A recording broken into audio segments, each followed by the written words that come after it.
Hey, this is Rob Anspach. Welcome back to another edition of EHeroes. Now, my next guest just came right off of a Marvel superheroes movie. No,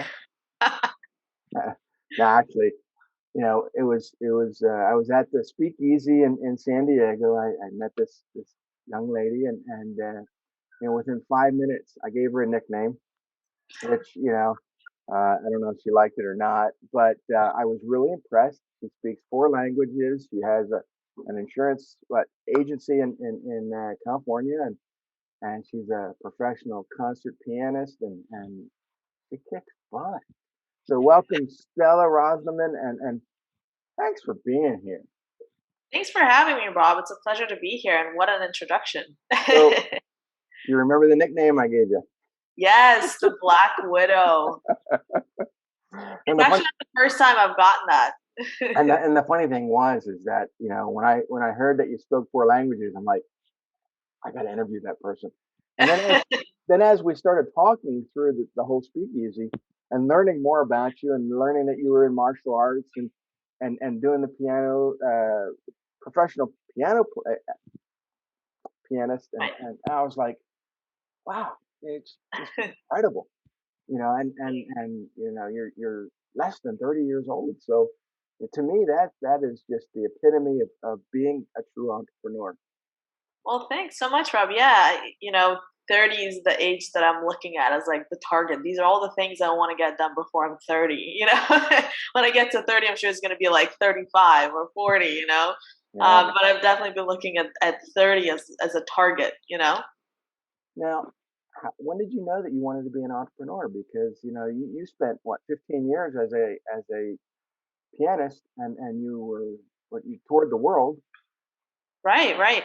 So I got a bachelor's degree in classical piano performance, and I started performing at a very young age. I was born and raised in Eastern Europe in a small country named Moldova. It's right next to Romania, for those of you who don't know.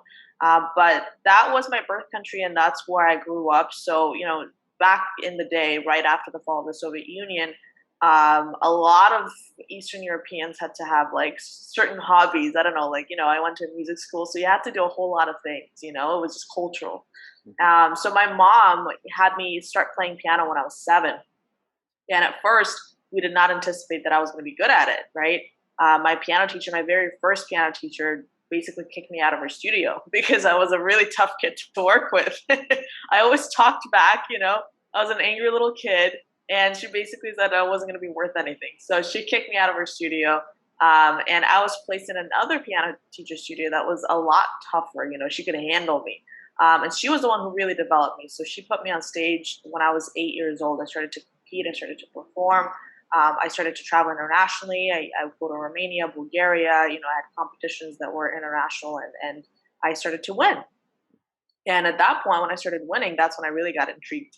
That's when I got interested in what I was doing, because everything to me has always been a competition. If you're not first, you're last.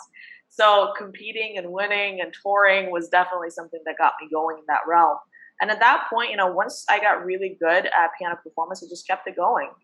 It just felt like that was the right thing to do, right? Because I spent so much time, I spent so many hours perfecting the craft.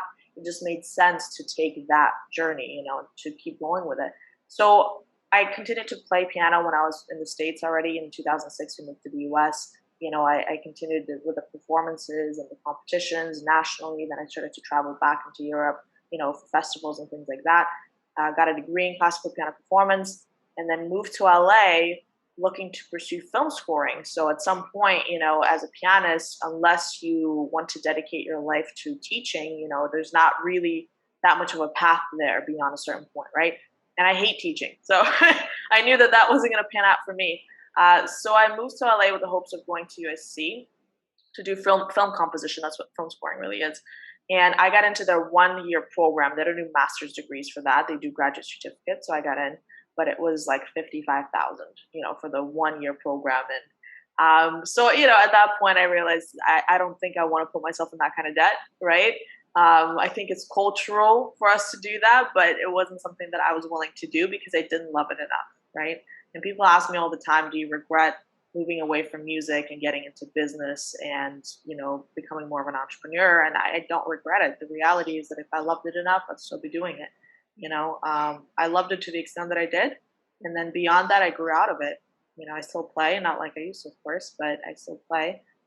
And I do it for enjoyment. But aside from that, when you are a musician, as a pianist, as a composer, I really developed that creative side of myself. I refined that aspect of my personality, or the qualities of my personality, and I think that that's really been useful in entrepreneurship. You have to be creative. You have to be unique in your ability to think outside the box. As an entrepreneur, as a business owner, you have to be able to problem solve. And I think that I was able to refine those skills as a pianist, as a musician, as a composer. So I'm really grateful for the 17 years that I spent, perfecting that craft, because it's allowed me to develop in so many other ways. But to give you an answer to your question that you asked about 5 minutes ago before I went on this rant, I never really figured I would be an entrepreneur. There was never a moment that I was like, let me be an entrepreneur, And that never happened. I just know that I've been very aligned with risk taking. That's been sort of the way that I've made decisions. When I moved to LA, it was just the day of my graduation. I packed all my crap and I moved across the country to LA. At that point, I was applying to graduate school, so I wasn't even sure if I was going to get into any of them. But it was like, just the move. I wanted to do that, and I did it. And then when I joined the insurance industry, I wanted to do it, and I just did it. So I just went into it, and the rest is history. So I think just the ability to take risks and to engage with that is what has gotten me to be more entrepreneurial. Yeah, I think that not thinking sometimes about your actions, just doing it, turns out better, and you don't have.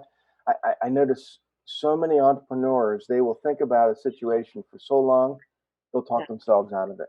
Yeah. And I've noticed that even for me, the times where I was just gung ho and just did stuff, when people would say, "Rob, that's never going to work. It's never going to. Don't do it," Yeah. and it panned out just fine. Right, right. What's the worst that can happen, right?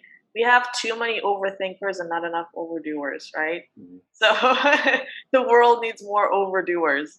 Mhm. But yeah, it's like the idea of jumping into a swimming pool. If you're sitting there and you're thinking about how cold it is, it's going to take you that much longer to get in, right? If you go in there, one step at a time, dipping your toe in, chances are you're going to go back out because it's way too cold.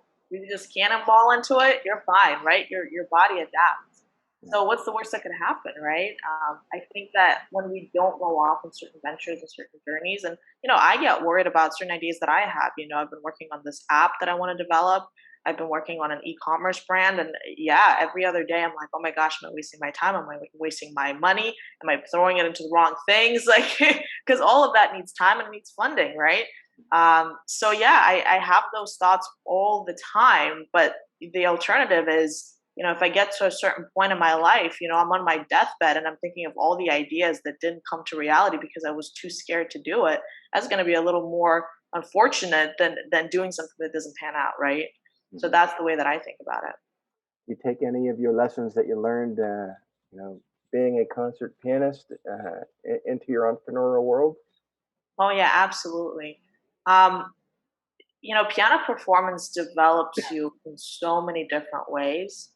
For one, I can tell you that it developed my ability to stay focused, especially in today's day and age. That's a skill that you need, right? Because we get so easily distracted with our phones, with our notifications, with the apps that constantly blink at us.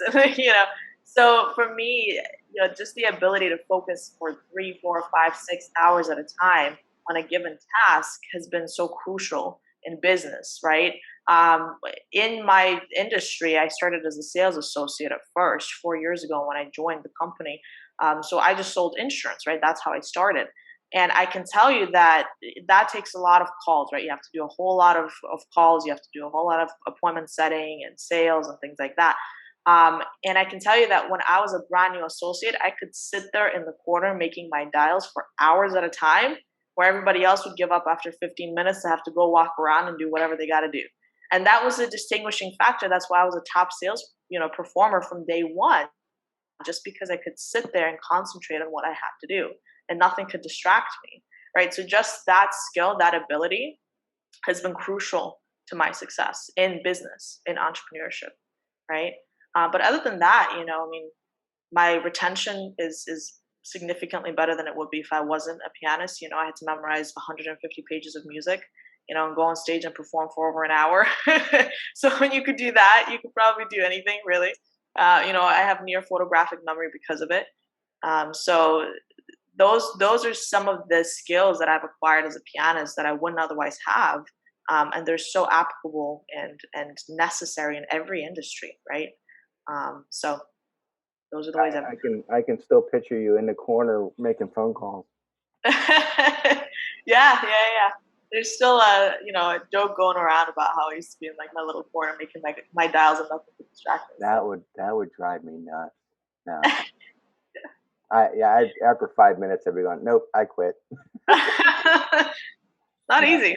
No, it's and the thing is we take the phones, we take these things for granted. We just think that we can just text people now. It's great, Yeah. but for what you do, for a lot of the communication we have in the real world, we still have to have that human connection, that voice. Mm-hmm. And I think that's probably what helped you sell a lot, is that you weren't afraid to pick up the phone and talk to somebody. Yeah, that's also a skill set. It's crazy to me how closed up people get, like when they have to interact with another person. Even with new sales associates, I run a large sales team now, so I've done a whole lot of training, in my career, and I would observe how new sales associates would get so timid. They'd get into their own little shell when they had to do a presentation. And that's one of the things that I've always, taught is you want to have more of a conversation than a presentation with a client. You want to hear them, see them, and understand their needs. You're not presenting, you're conversing, right? You're having a conversation with somebody. And it's crazy to me how many people get so shy and so timid about a simple interaction with another human being. That's all we really do. That's all sales is. It's just conversations with people. You have a product that somebody needs and you get them covered with it, right? But I think that's also where my ability to have stage presence, again, going back to classical piano performance, has allowed me to really feel like that's normal, interaction with other human beings, putting yourself on the spot, doing a presentation, running a meeting. That's normal for me. It doesn't in any way shake me up. But for so many people, that's a skill set that's lacking and they have to refine when they're already adults, they haven't had the chance to have that stage presence to develop that skill set. But I was lucky enough to have that as a pianist.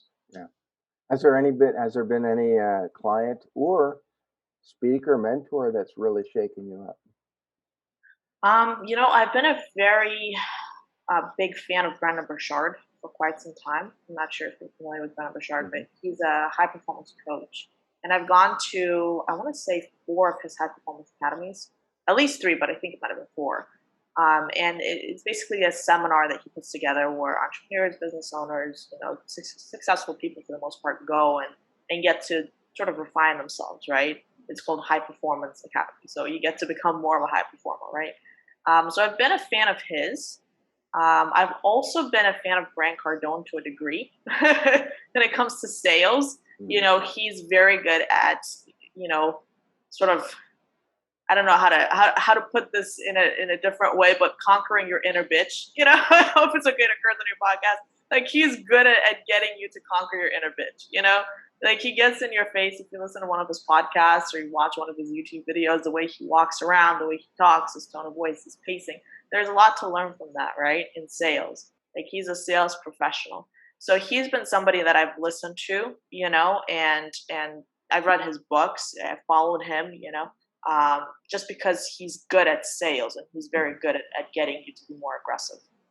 Brandon Burchard is more for high performance habits. And Tony Robbins, of course, for mindset, things like that. His book, Money, The Steps of Financial Freedom, is also a great book if you want to learn, about the financial industry and what's out there. So I highly recommend that too. But those would be the 3 I would probably list. I don't think you could be any more aggressive. Really? That punching bag kind of told us the whole thing. The whole story. That was pretty funny. Right. We all have our moments. Yeah, if you could share that story, that's great. Although, you might have someone listen to this and then just, oh, you're the one who punctured our. Right. Yeah. Yeah. I pierced a punching bag that I shouldn't have even been punching. Yeah. I probably don't want to talk about that right now. They'll find me. You never know who's listening. Hmm. But you also have a podcast that you do for called what? The Young Entrepreneur. Yes. Yes. Yes. I started the podcast a little over a year ago. And the thought process behind it was I wanted to expand my network. I wanted to be able to know more individuals outside of my own industry Why? because gotta know people, you want to move the needle, you have to know a lot of people, right? I've always said that your network will always outgrow your skill set, right? No matter how skilled you are, how good you are, how hard of a worker you may be, the more people you know, the further you'll go. That's just the way that the world works, and I enjoy that because I Smart. think what's that? I said, she's smart.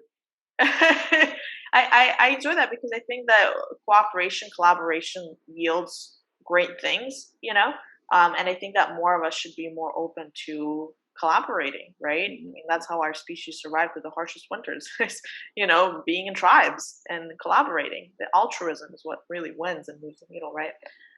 So I started the podcast because I wanted to have meaningful conversations with people and get to meet people that are also business owners and entrepreneurs outside of my immediate circle of influence. And the only way I could really do that was through a podcast, the way that I thought about it, because when it came to networking, I've always thought of networking as like going into this big room with a bunch of people and small talking your way into something meaningful. And I hate small talk. Can't stand small talk. So I thought, well, what can I do to avoid small talk and still get to meet great people and have meaningful conversations? I thought podcasts. So I started the Young Entrepreneur podcast. People always ask me, like, why is it young? Aren't you going to be old at some point? It's not about your age. It's about how young your hustle is, as Grant Cardone says. It's about the fact that entrepreneurship is always young, really, right? Entrepreneurship is about new beginnings. It's about starting something fresh, something that hasn't been done yet, or at least doing something that has been done but better. So it's always going to be youthful. And the symbol for the podcast is a phoenix, which is a symbol of continual rebirth, right? So refining yourself, refining your stroke. That's what it's all about. So the idea behind it was really talking to entrepreneurs and business owners, but obviously I have people on there that are not necessarily either, but still have great stories and great things to share. So You like the Phoenix symbol, don't you? I do. Yes, I played a piece in college that was called the Firebird Suite by Stravinsky.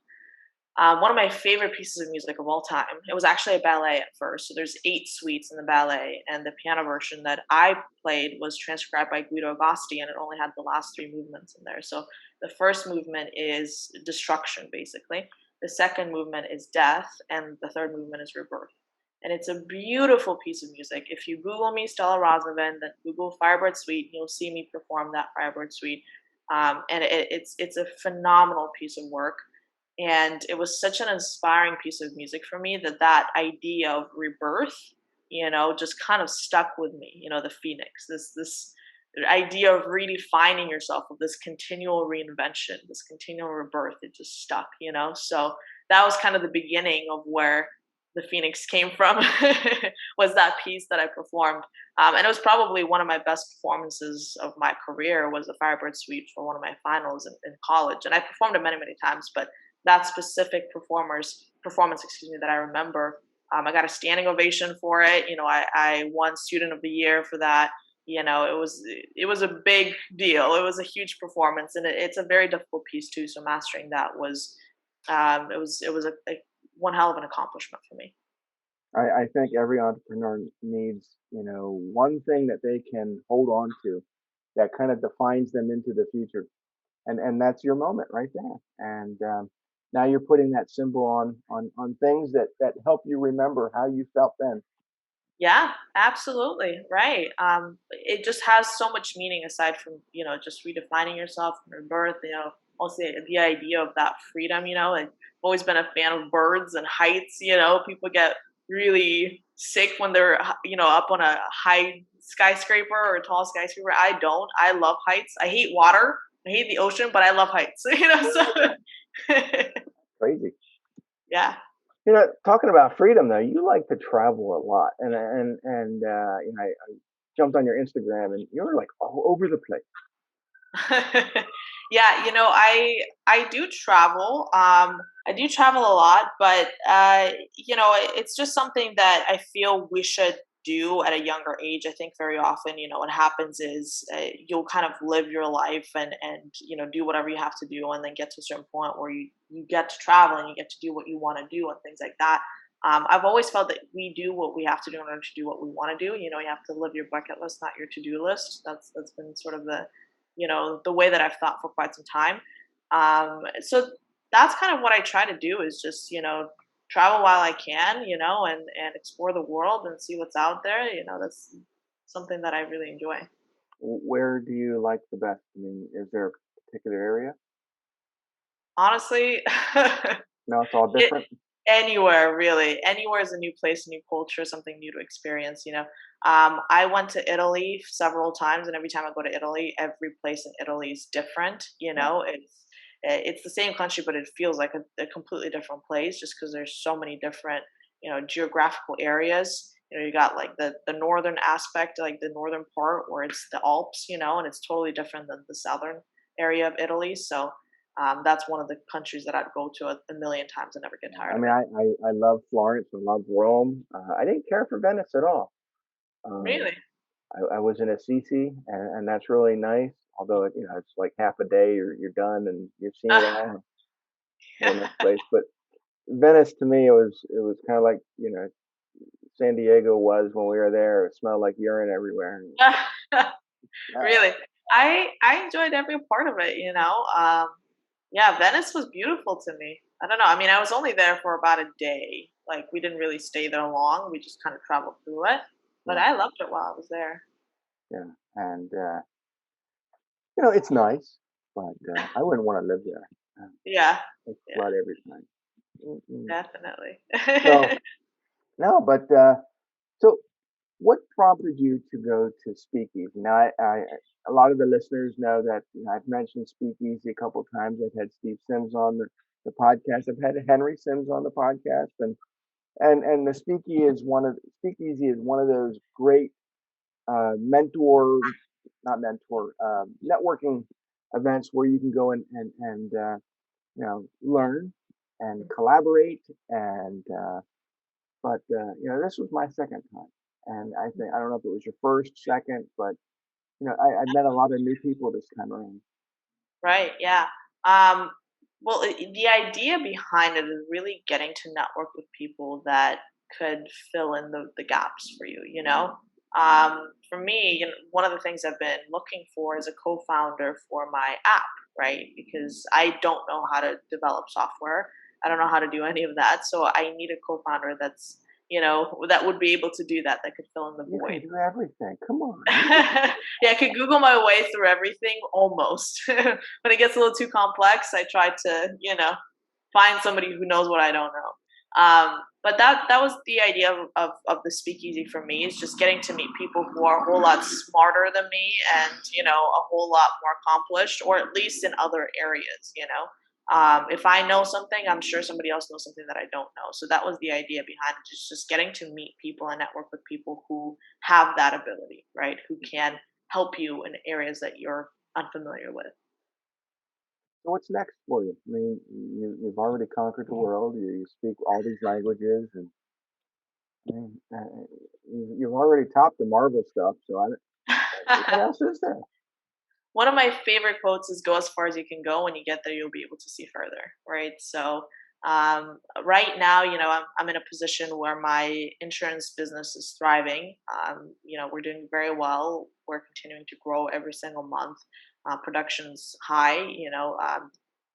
Is growing. So I know that the business is doing really well. My primary source of income. Aside from that, there's the e-commerce brand that I've been looking to launch and the app that I've been looking to develop. So I'm working on those, and that's going to take some time. It's not going to be an easy path, and it scares me, to really dive into that and take it seriously, because I know that it can get really tough. But those are the two things on my plate right now that I'm trying to work on and get out there. Once I do that, who knows? Maybe the app's going to be a global phenomenon, and everyone's going to be on it, and maybe I'll be a CEO of a major company at that point. Who knows? Maybe it won't be, and I'll have something else that I'll have to work on. So we'll see. And the thing is that one of the things that we learned in Speakeasy was failure is an option. You Yeah, know, a lot of us have gone through many failures before we've had our successes. I mean, I can count mine. yeah, Um, there's too many.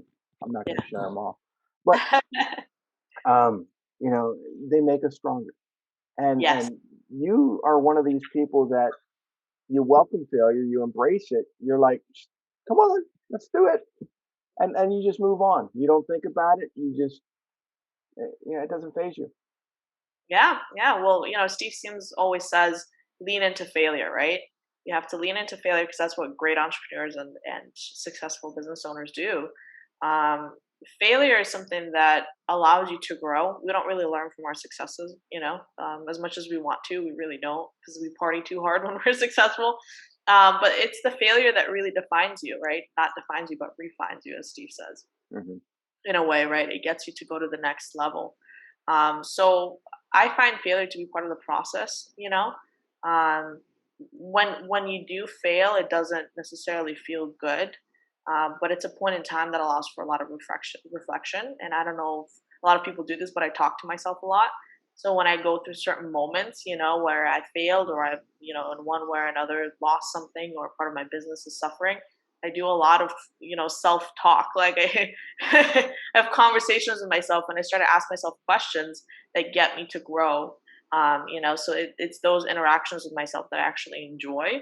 When something isn't working, when something is, it's stuck or I failed in one way or another, I get to really sit down and have an interaction with myself that I wouldn't otherwise have if I didn't have to reflect, if I wasn't forced to reflect. So those are the moments where I really feel that I've grown and maybe gotten a little more mature from those failures, from those moments where I felt like I didn't get what I was supposed to get or I didn't do what I was supposed to do, and I learned or grew from it.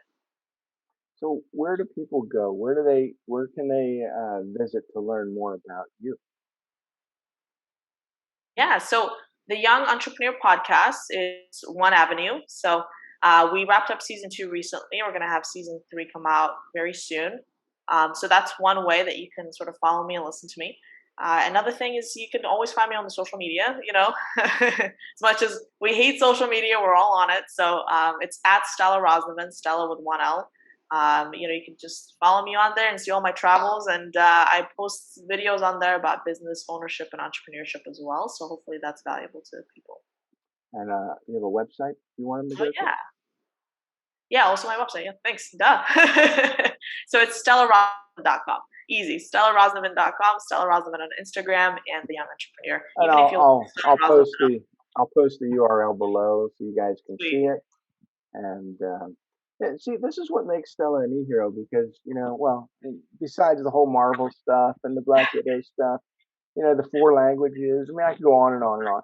But she genuinely wants to help people, especially entrepreneurs, succeed. And use her as an example. But she strives every day just to improve herself, and she's out there to trying to help everyone else improve themselves too. So go to Stella's website, visit her podcast. When she produces a book or a movie, go go to those things. Sweet. Thank you, Rob. It's been So such a pleasure being on. this has been great, you guys. I'll catch you on the next episode. Awesome.